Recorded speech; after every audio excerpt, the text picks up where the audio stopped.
Di kitab Matius 12 ayat 18. Ini saya akan tunjukkan ke teman-teman bahwa ini bukan bahasa saya. Ini bukan bahasa saya. Ini jelas sangat tertulis di sini, Yesus hamba Tuhan. Ini sangat jelas nih, bisa di zoom. Ya, shalom bagi kita semua dimanapun kita berada pada saat ini. Kiranya kita semua tetap berada dalam keadaan sehat dan apapun yang merupakan aktivitas kita sepanjang hari ini, kiranya Tuhan Yesus memberkati. Dan kembali berjumpa lagi di channel kita ini, yaitu Zimayani Yassin. Terima kasih buat teman-teman semua dan juga para sahabat yang sudah mendukung perkembangan channel ini dengan setia. Dan kiranya kita tetap menggunakannya untuk menjadi berkat bagi semua orang. Nah, teman-teman, pada video kali ini saya akan meluruskan atau menjawab apa yang menjadi pembahasan dari seorang mualaf yang dimana dia katanya pernah berdebat dengan seorang pendeta, bahkan dia hampir dipukul katanya karena dia bisa membuktikan bahwa Yesus itu bukanlah Tuhan dengan dalil dia mengambil dari Matius 12 ayat 18 di mana di sana dikatakan bahwa Yesus sebagai hamba Tuhan dan juga dia mengatakan bahwa Yesus itu dibaptis. Itu buktinya bahwa Yesus bukanlah Tuhan. Nah, teman-teman, sebelumnya mari akan kita simak videonya yang berikut ini. Di kitab Matius 12 ayat 18. Ini saya akan tunjukkan ke teman-teman bahwa ini bukan bahasa saya. Ini bukan bahasa saya. Ini jelas sangat tertulis di sini, Yesus hamba Tuhan. Ini sangat jelas nih, bisa di zoom. Ini jelas-jelas tertulis Yesus hamba Tuhan. Sehingga pada ayat 18 dijelaskan, lihatlah itu hambaku yang kupilih, yang kukasihi. Ini kata Tuhan ini. Yesus itu hamba, bukan Tuhan. Ini kata Tuhan ini. Dan ini terdapat pada kitab Injil Matius ini. Ini kitab Injil Matius. Ini yang perlu teman-teman pahami ya. Bukan saya yang katakan Yesus bukan Tuhan, tetapi Alkitab ini sendiri yang mengatakan bahwa Yesus bukan Tuhan. Ini Alkitab yang mengatakan. Sehingga perdebatan saya dengan pendeta YH Kaluti saat itu, saya hampir dipukul tuh sama seorang orang tua. Jadi ketika saya mengatakan bahwa Yesus bukan Tuhan, dia marah. Jadi saya katakan, saya tidak pernah mengatakan Yesus bukan Tuhan. Saya tidak pernah mengatakan. Kebetulan saya membaca di Alkitab ketika saya belajar. Makanya saya katakan Yesus hamba Tuhan. Itu yang pertama. Yang kedua adalah ketika Yesus dibaptis.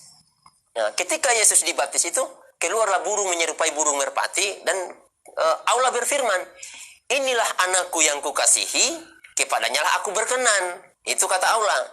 Nah, ketika kata inilah anakku ini, tentunya kalau dia anak tidak mungkin bapak. Saya berikan contoh, logika sederhana. Ketika disebut dia presiden atau Soeharto misalnya, Tommy itu tidak bisa disebut presiden.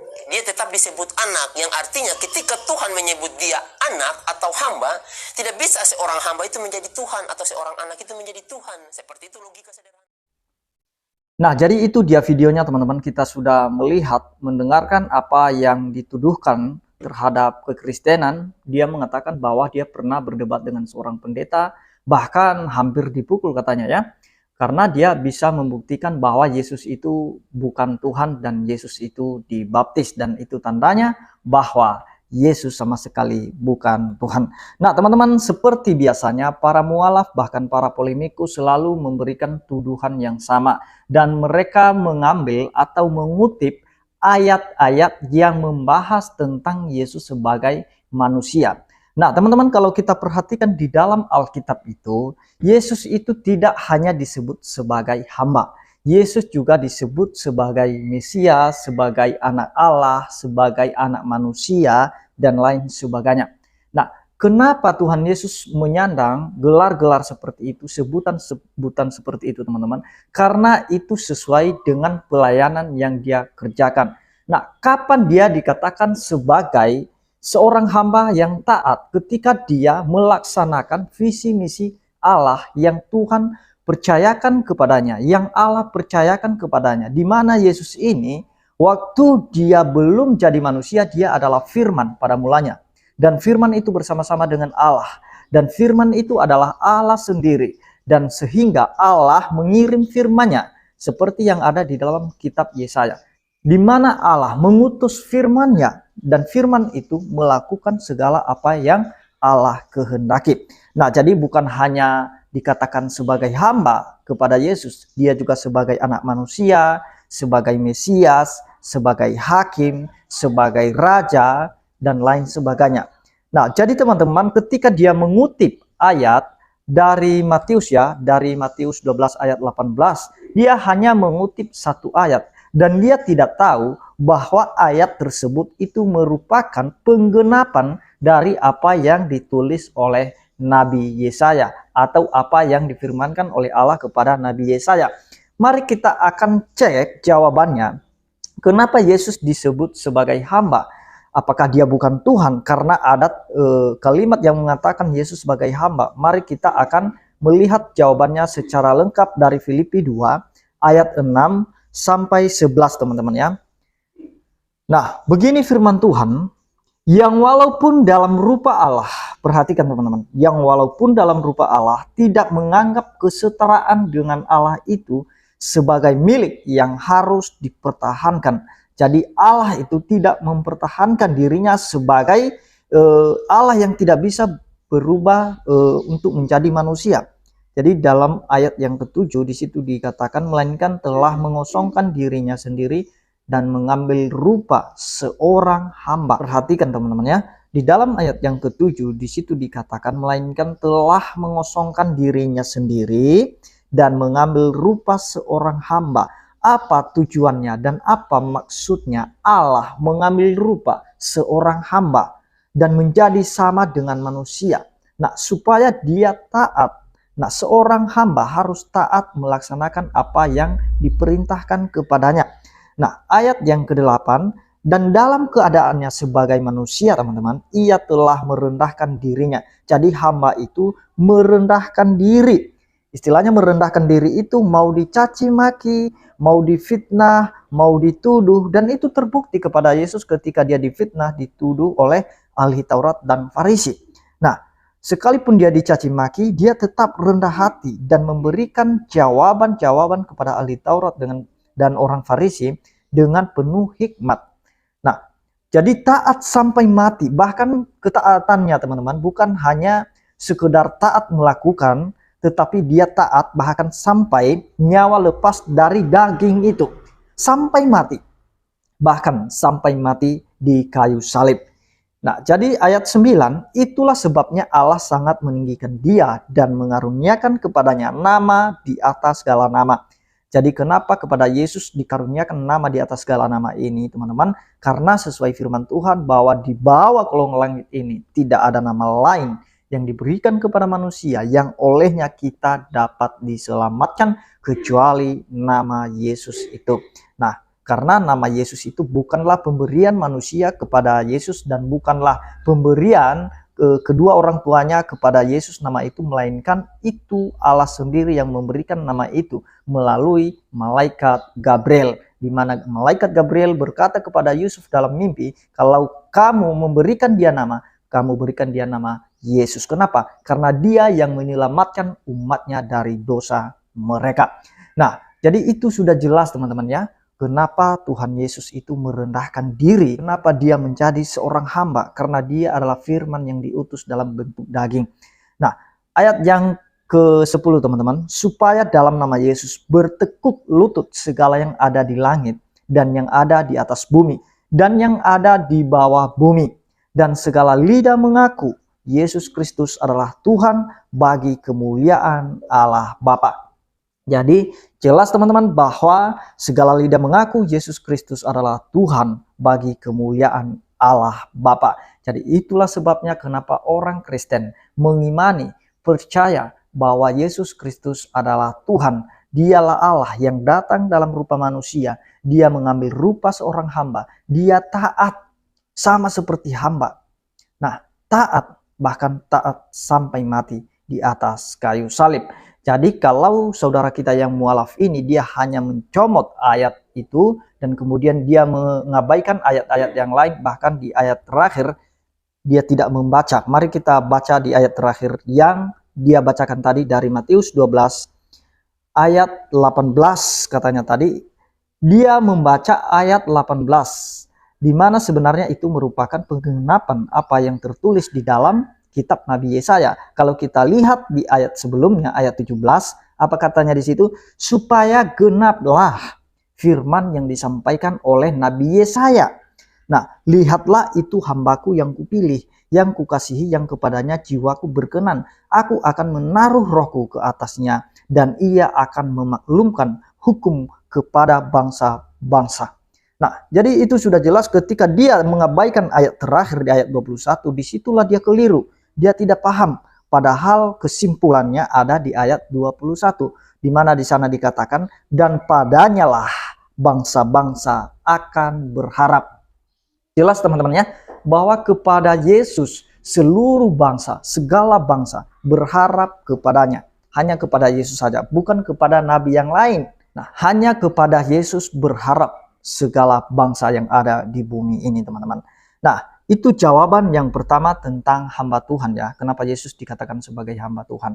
Nah, jadi itu sudah jelas bahwa ketika ada ayat-ayat yang mengatakan Yesus sebagai hamba Tuhan, itu artinya bahwa Anda sedang membahas tentang Yesus sebagai manusia dan pelayanannya, ketaatannya sampai mati di atas kayu salib.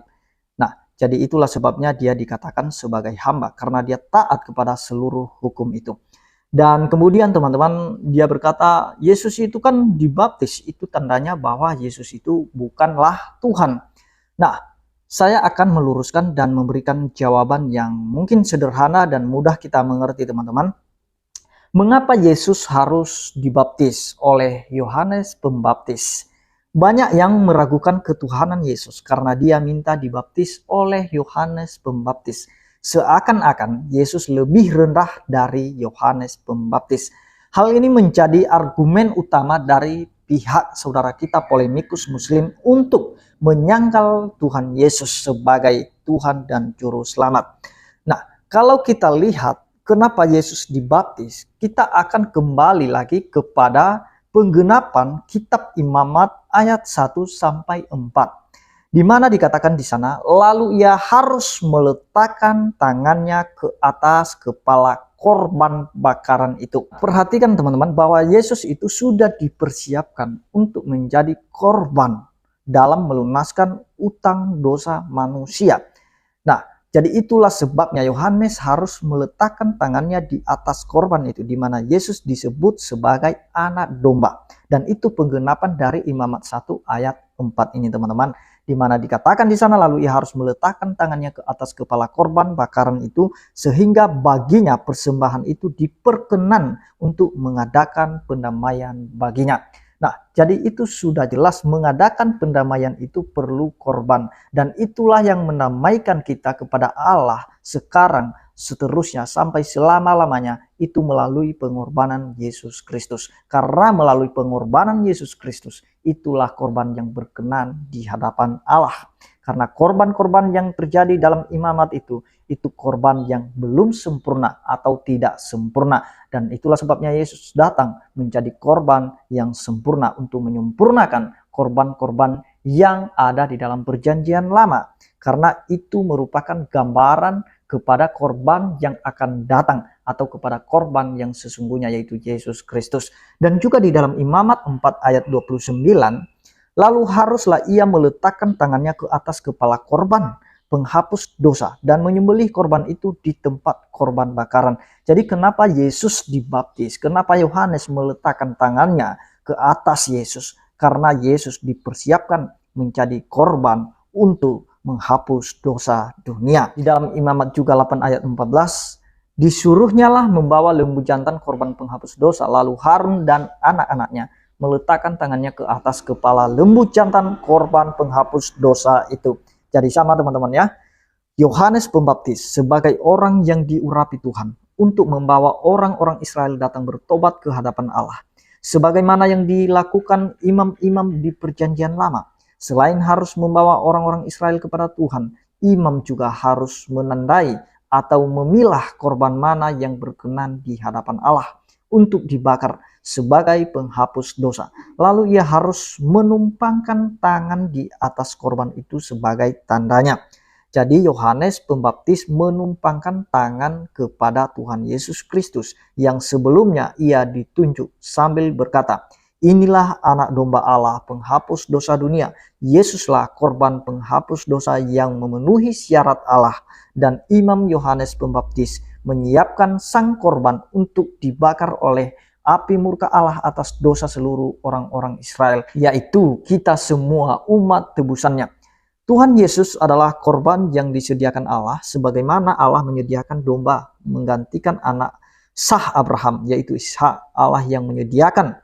Siapakah anak-anak Abraham yang sesungguhnya? Yaitu anak-anak bapa orang beriman. Kita semua yang harusnya mati tapi digantikan oleh anak domba Allah. Tidak ada bantahan lagi bahwa Yesus telah menggenapi semua nubuatan, tuntutan yang sudah dituliskan mulai dari zaman Abraham dan Musa. Bukan hanya Yesaya atau Yeremia, semua nabi perjanjian lama memberitakan tentang pengorbanan Yesus. Itulah berita utama dari Allah. Maka iman-iman yang lain atau paham-paham yang lain yang menentang berita utama Allah itu adalah tersesat dan juga keliru dalam memahami pesan Allah. Allah lah satu-satunya yang menyediakan dan membaptis korbannya sendiri. Dialah Yesus, anak domba Allah, menghapus dosa manusia.